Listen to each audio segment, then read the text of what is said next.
Hey, what's up? This your boy, No More Gang Stalking. I'm finna show you a clip from the Honorable Dan Bishop and show you why it's so important that we exercise our our power to call Congress.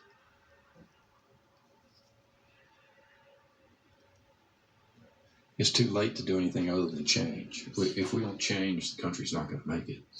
So one of the changes that you fought most intensely for throughout this process, I think it's fair to say that if you hadn't put our flag in the ground, it wouldn't have happened, was this select committee on the weaponization of government. It's interesting because it plays into something that we've admired you on for quite some time now, which is your more circumspect approach on foreign policy and the American security state. Tell me, why did you think this committee had to exist? What events in the news, experiences you've had told you that we needed this in the new Congress? As a member of the public, I watched as it developed the Russiagate controversy from the January 2017 Intel community assessment that gave credence to the Steele dossier through the briefing of the president, the BuzzFeed release, all the machinations that led thereafter to Jeff Sessions being recused on ridiculous grounds, in my view, the appointment of a special counsel, Robert Mueller, the 17 angry Democrats, everything that's happened, and some of which you didn't know at the time. Igor Danchenko, the primary subsource, while they knew he was a liar, they made him an FBI informant in March of 2017 and kept him that status till October 2020. The Alpha Bank, so all of it. It was a massive, just like President Trump said, it was a massive hoax. Watching our institutions do that, the Department of Justice and its FBI, were, I think, sort of an indelible mark for me. I observed it casually. I eventually came to learn a fair amount of detail about it and all the aftermath. But that was the first thing that sort of got me fundamentally changing my view about federal law enforcement. And then serving on the Judiciary Committee, I've had a chance to see that's sort of a specific, even as many as things as I just articulated, they're all about that Russia hoax. Mm-hmm. But then you see the stuff just exploding everywhere. You see an obvious double standard, politicized justice. People who riot, if they're Antifa, they get released from jail. If they join the riots on January 6th, thousands are prosecuted, and people who were just in the wrong place and did virtually nothing have their lives destroyed. It goes on and on. But I mean, when you get into the question, when you start seeing things while I'm sitting in Judiciary, or the Attorney General writing the memo to target parents because they didn't like how parents were mouthing off to school boards, and then the Twitter files, to make it recent, the Twitter files are released, and you see, and you go dig into the bottom of that, the Foreign Influence Task Force at the FBI. Sounds like something we definitely want to have, a Foreign Influence Task Force. But when you go look at the website, Chris Wray, the director of the FBI, created this thing from whole cloth in 2017. And what is it doing? It's going to Twitter and telling them, and it's just because we know about Twitter because Elon Musk has disclosed it, but there's a whole Facebook and everybody else, we don't yet know what they've done there. But they're actually engaging. They got special agents in charge who are going out and engaging and telling these people, we don't think that should be out in the public discussion. What? About what? When did they imagine that their role as federal law enforcement is to regulate the American discourse? That's insane. And what I think, it's like being the frog in the pot, but they suddenly your attention has been captured. And mine, so when you go back and look at historic analogs, that's what I want to do. Go back and say, wait a minute, this has gone wrong. When have we had seen something like this? And you go back to Frank Church, liberal Democrat senator from Idaho in 1975, after Seymour Hersh had written in the New York Times about foreign covert actions that had no clear authorization, where they were committing assassination plots and FBI COINTELPRO and MK Ultra and these things, abuses that had gone on before, and you say, that was a moment when they recognized something had gone badly wrong. It was precipitated maybe by the resignation of Richard Nixon and all the things associated with that, but it was a moment when Congress recognized something's got to change. And my view is we're in worse shape now than we were then by some distance. I also have just recently discovered that in 1981 there was a Senate Select Committee on FBI undercover operations.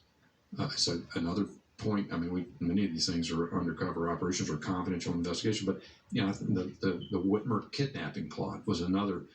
Maybe that's defensible by the FBI, but I don't know. I mean, it's just such an extravagant application of resources to suck in people who may have been malignant people, but they're people just living on the margins of life with no capacities of their own to go engage in something where they might go kidnap the Michigan governor. That whole idea only existed because the FBI plowed resources into making it possible.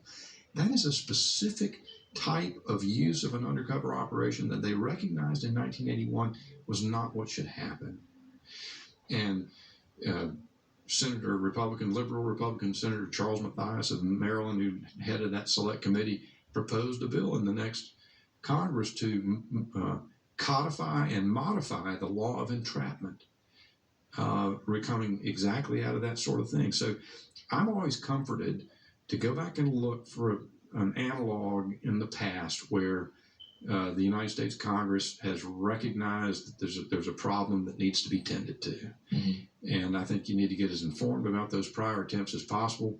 What satisfied them? Why did they not go farther than they did? And I think, and I have thought, and I've worked really hard to see to it that there's authority to dig into.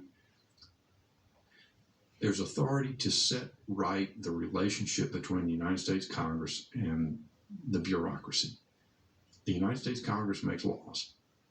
We're all elected, 750,000 people at a pop, and we come together to make laws. We've been talking about how we make laws in the Congress and trying to fix that and make that work better. Now this is the rest of the governmental problem, which is Chris Wray doesn't think we're relevant. He doesn't think Congress matters. He's sitting atop the FBI. It has a budget of $11.5 billion.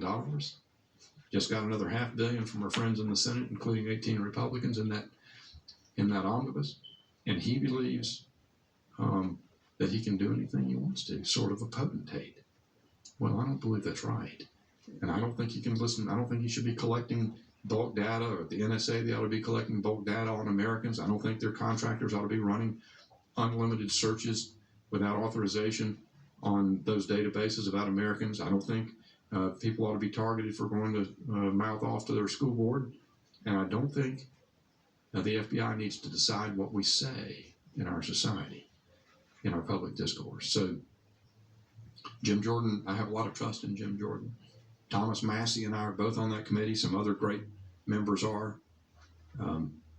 I intend to dig harder than I've dug on anything else in my life to see to it that we get to the bottom of some of this stuff and show it to the American people.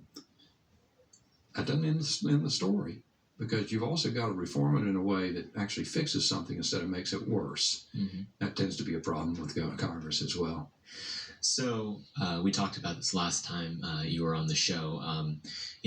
One of the kind of heuristics that people use sometimes for maybe how not to do this is, like the Benghazi hearings, and then people say, how do we prevent this from being another Benghazi? And I guess I'll remove that example. We'll just say, how do we make this real? The creation of the committee, there were some things in its premise. You made sure it was well funded and everything. It looks like there's the right members on it. If you and Congressman Massey are on it, I'm pretty satisfied there. They won't get anything by you guys. We'll ask some hard questions. But what needs to happen now to make this committee real? It can't go chase little stories. It's not a question of going to find some individual, some hapless lowest learner who will take the Fifth Amendment. That's really not the point. We've got to conceive of it broadly enough and and get after things. I personally think we must fully exercise the funding and staffing authority that's been given to the committee. The deal that we made is that it would have all the funding and staffing of the January 6th Select Committee.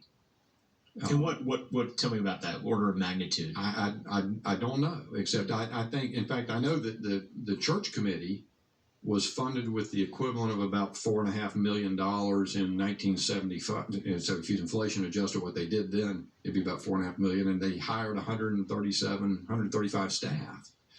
That kind of gives you an idea of scale. I don't think the staff for the J6 committee was as big, but I think it's like on the order of 80 or 90 or something like that.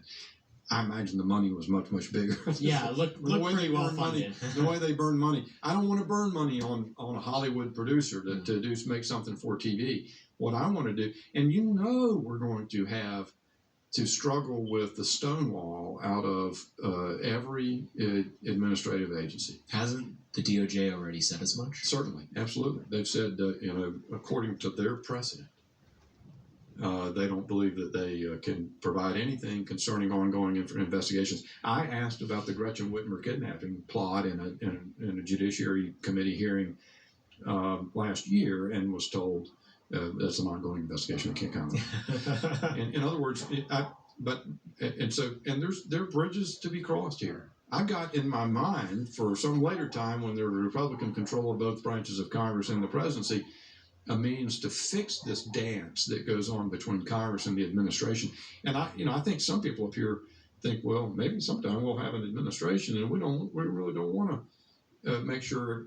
I think there's too much secrecy in Washington. I think too much stuff is concealed. I think these haughty, all-powerful bureaucratic agencies believe they dictate how American society runs, and they want to keep it just like that.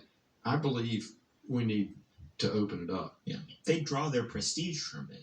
I mean, the overclassification is an issue that's talked about all the time. Everyone wants to be the guy that's access to top secret information. It turns out, what soda machine is in the FBI is top secret information. So it's like sorry, like find a different way of going to bed at night and convincing your wife that you're all great. Like you can't use this system to do that.